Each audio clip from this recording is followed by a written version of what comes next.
students are at. That's where they're at. That's how we can communicate with them.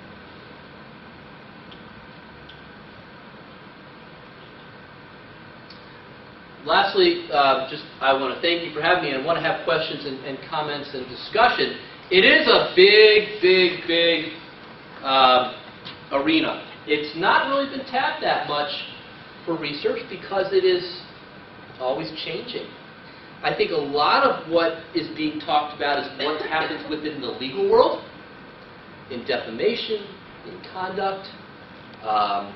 People tend to talk more about the negatives, like the college ACB.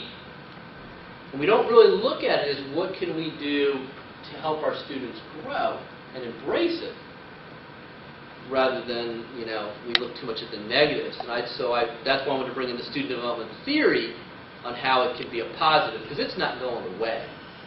I don't think anybody thinks it's going away anytime soon until it's a bubble and it's too much, when it becomes too much for people. But the point in time now, might as well get them where they're at and help them. So thank you. Julie. I was just wondering, do you think that the more we're on Facebook and providing information about academics and things, then the less we're going to want to be on Facebook? I guess I just see that for a lot of younger students, it's really their personal space. I know my own daughter's in college. Oh, you have a Facebook?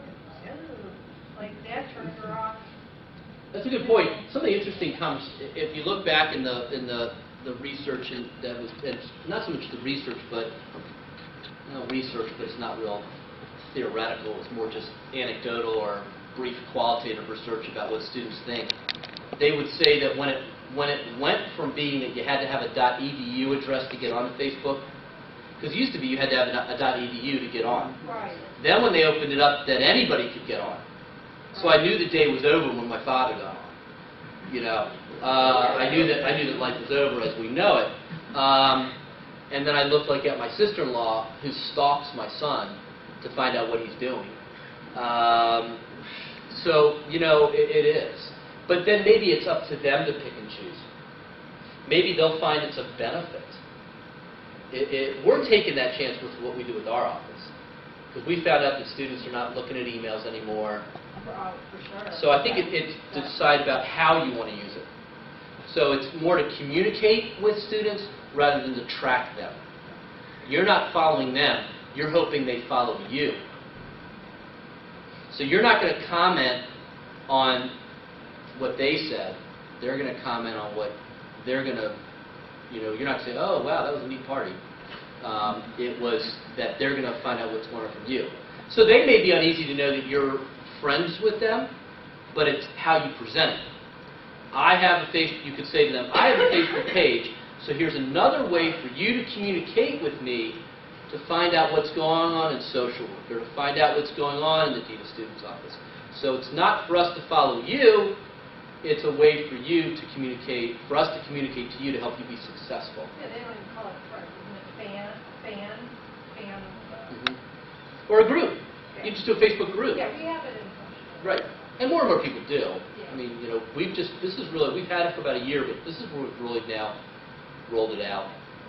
But I think it's true that even in your stats that you showed that there's a larger percentage of individuals who are on Facebook that are between 25 and 35, and there is more out there that is suggesting that college or younger, even high school kids, are not wanting to be on Facebook because their parents or other older adults that are on there, because they're wanting it to be for their use. And so, I think the question is a good one. The other comment I wanted to make was kind of giving examples of situations where you really want to be careful about what you put on there. I sit on a board at the state, and we had 2 cases that came where someone filed a complaint against someone who wasn't licensed to be a social worker, and supposedly was saying that they were a social worker. In the state of Michigan, it's a felony if you say you're a social worker and you're not licensed. And so she said she hadn't said that. And the person who filed the complaint copied her Facebook page, and right on there it said, I'm a social worker. and so she was sanctioned as a result of that. There were a couple of other cases, so it's true that you're seeing more and more of that. I have a student who has been very involved in program board and other activities, and her Facebook name is, she puts on there, Dr. blank blank, her name, Dr. Susie Smith, that's not her real name, PharmD. And I said to her, I said, you can't put that on there. You're not even in pharmacy school. And I said, she said, oh, well, that's just my Facebook name. And I said to her, but wait a second, all the world can see it. You're misrepresenting yourself. This could hurt you. When you go apply to pharmacy school and they see this, because they will look. We saw that in the comments, right? So it's that opportunity for education. I guess, too, I mean, I don't want to say I'm out there on it more than others, because all of us interact with students.